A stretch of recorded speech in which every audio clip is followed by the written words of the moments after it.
Okay, so today I'm going to be talking about special education opportunities in the public school system. Um, let's see.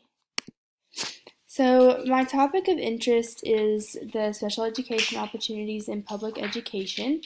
Some things that I really wanted to find out whenever I first started thinking about this topic was what are the best options out there?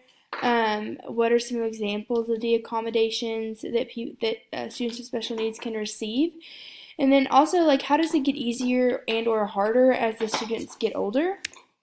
Um, so some of the reasons that I wanted to research this topic is because I have two family members that actually have special needs, and then also a kid that I babysit. His name is DJ. He has Down syndrome, and I was interested to be able to interview his parents to see kind of what they had to say about it.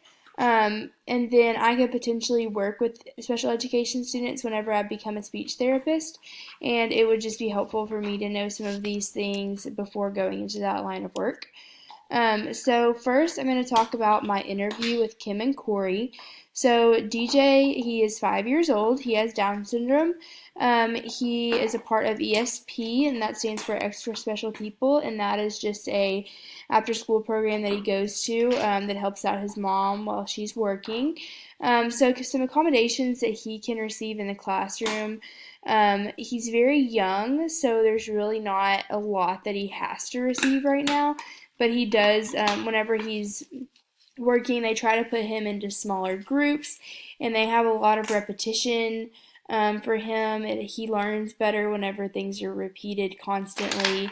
So they have an IEP where his mom will go and help make a plan for his education, and normally his speech therapist is present and his anyone really related to his education, so his teacher, parents, and then also he does go to speech therapy, occupational therapy, and physical therapy.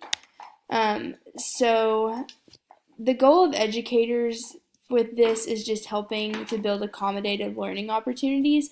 So this can be so many things: extra times on exams, moving them to the front of the class, changing the way that the material is presented, working in a small group or working one-on-one with the teacher, audio taped lectures or books, copies of the teacher's lecture notes, reducing the difficulty of assignments, and reducing the reading level.